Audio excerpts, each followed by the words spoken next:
The Story of Western Philosophy, Chapter 1, Section 1. The Context of Plato. If you look at a map of Europe, you will observe that Greece is a skeleton-like hand stretching its crooked fingers out into the Mediterranean Sea.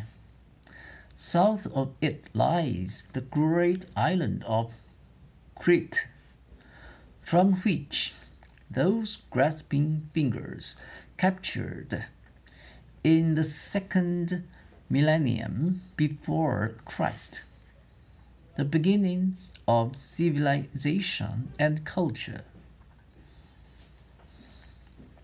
To the east, across the Aegean Sea, lies Asia Minor, quiet and apathetic now, but throbbing in pre-Platonic days, with industry, commerce, and speculation. To the west, across the Ionian, Italy stands, like a leaning tower in the sea, and Sicily and Spain, each in those days with thriving Greek colonies, and at the end, the Pillars of Hercules, which we call Gibraltar, that sombre portal through which not many an ancient mariner dared to pass. And on the north, those still untamed and half barbaric regions, then named Sully and Epirus and Macedonian, from which or through which the vigorous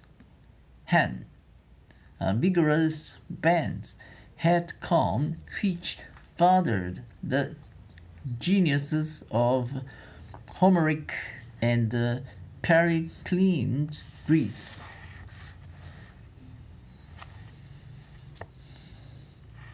Look again at the map, and you see countless indentations of coast and elevations of land, everywhere gulfs and bays and the intrusive sea, and all the earth tumbled,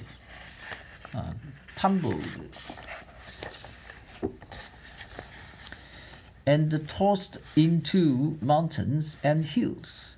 Greece was broken into isolated fragments by these natural barriers of sea and soil.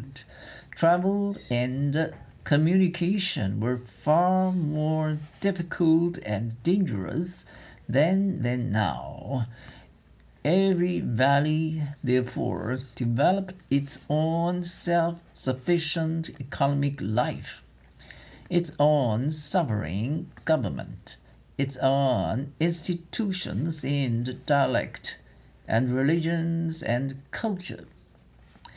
In each case, one or two cities, and around them, stretching up the mountain slopes, an agricultural hinterland.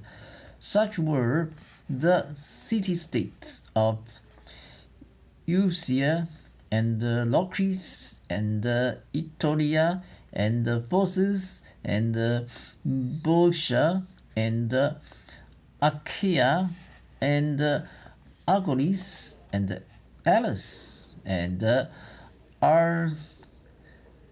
Arcadia and Messenia and Laconia with its Sparta, and Attica with its Athens.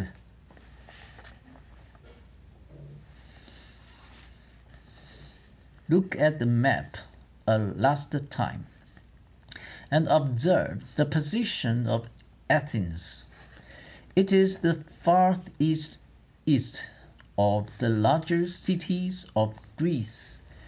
It was favorably placed to be the door through which the Greeks passed out to the busy cities of Asia Minor, and through which those elder cities sent their luxuries and their culture to adolescent Greece. It had an admirable port, Pyrrhus, where countless vessels might find a haven from the rough waters of the sea, and it had a great maritime fleet. In 490 to 470 BC, Sparta and Athens, forgetting their jealousies and joining their forces, fought off the effort of the Persians under Darius and Xerxes to turn Greece into a colony of an Asiatic empire. In this struggle of youthful Europe against the senile East, Sparta provided the army and Athens the navy. The war over, Sparta demobilized her troops and suffered the economic disturbances natural to that process, while Athens turned her navy into a merchant fleet and became one of the greatest trading cities of the ancient world. Sparta relapsed into agricultural seclusion and stagnation, while Athens became a busy mart and port, the meeting place of many races of men and of diverse cults and customs, whose contact and rivalry begot comparison, analysis, and thought. Traditions and dogmas rub one another down to a minimum in such centers of varied intercourse. Where there are 1,000 faiths, we are apt to become skeptical of them all. Probably the traders were the first skeptics. They had seen too much to believe too much, and the general disposition of merchants to classify all men as either fools or knaves inclined them to question every creed. Gradually, too, they were developing science.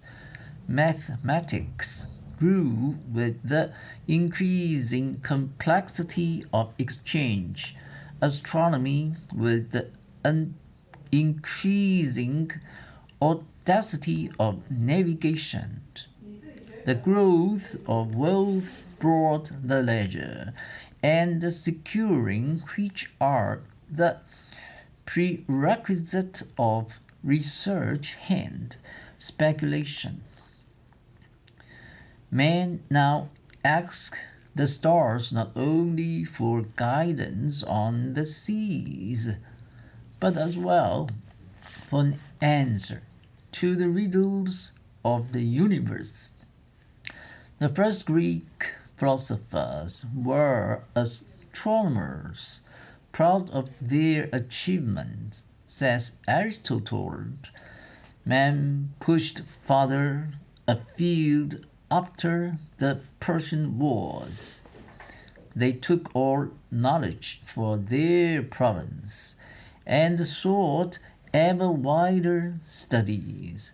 Men grew bold enough to attempt natural explanation of processes and events before attributed to supernatural agencies and powers.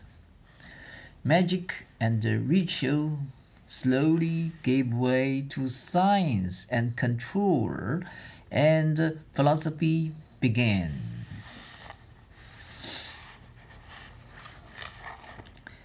At first, this philosophy was physical. It looked out upon the material world and asked what was the final and irreducible constituent of things. The natural termination of this line of thought was the materialism of Democritus, 460 to 360 BC. In reality, there is nothing but atoms and space. This was one of the main streams of Greek speculation. It passed underground for a time in Plato's day, but emerged in Epicurus'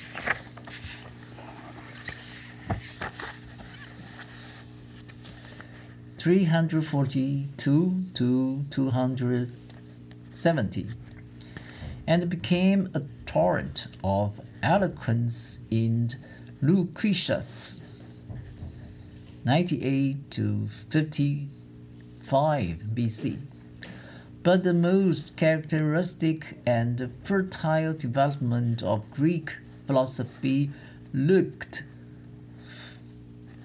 took form with the sophists, traveling teachers of wisdom, who looked within upon their own thought and nature, rather than out upon the world of things.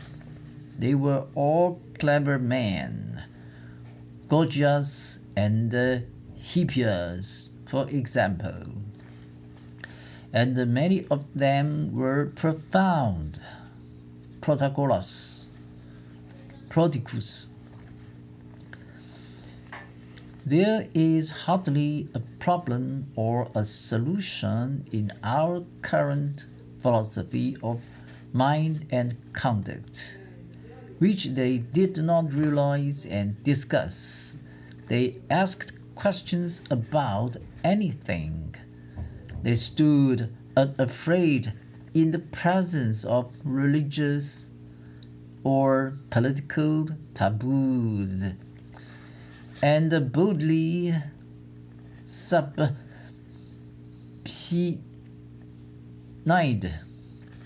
every creed, institution to appear before the judgment seat of reason. In politics, they divided into two schools. One, like Rousseau, argued that nature is good and civilization bad, that by nature all men are equal, becoming unequal only by class-made institutions, and that law is an invention of the strong to chain and rule the weak.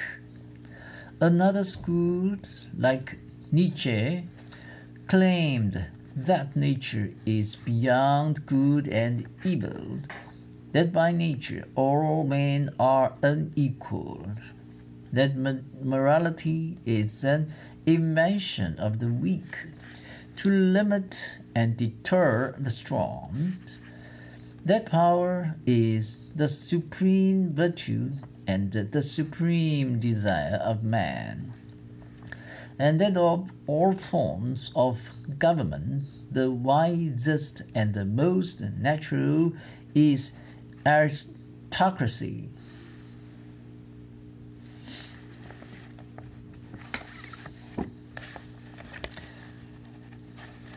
No doubt, this attack on democracy reflected the rise of wealthy minority at Athens, which called itself the oligarchical party, and denounced democracy as an incompetent shame.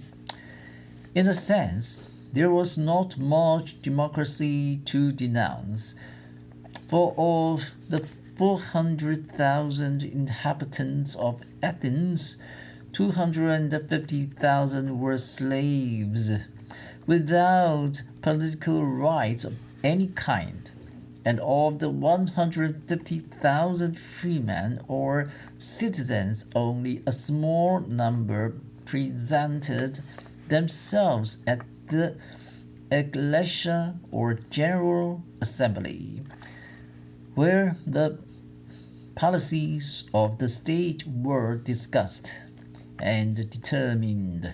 Yet what democracy they had was as thorough as never since.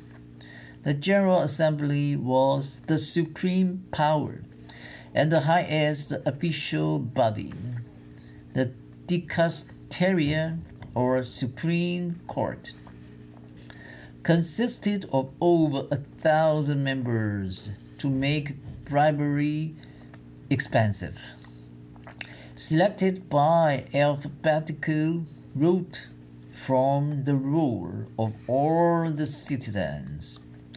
No institution could have been more democratic, nor said its opponents.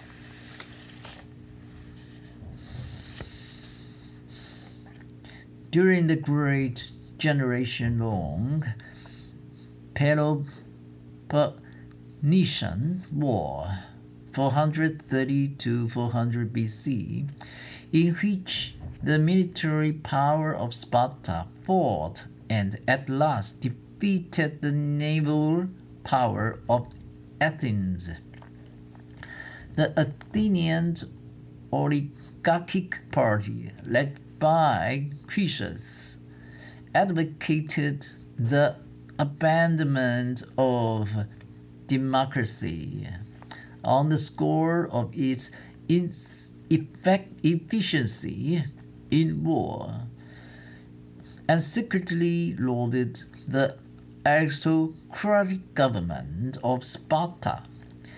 Many of the oligarchic leaders were exiled, but when at last Athens surrendered, one of the peace conditions imposed by Sparta was the recall of these exiled aristocrats.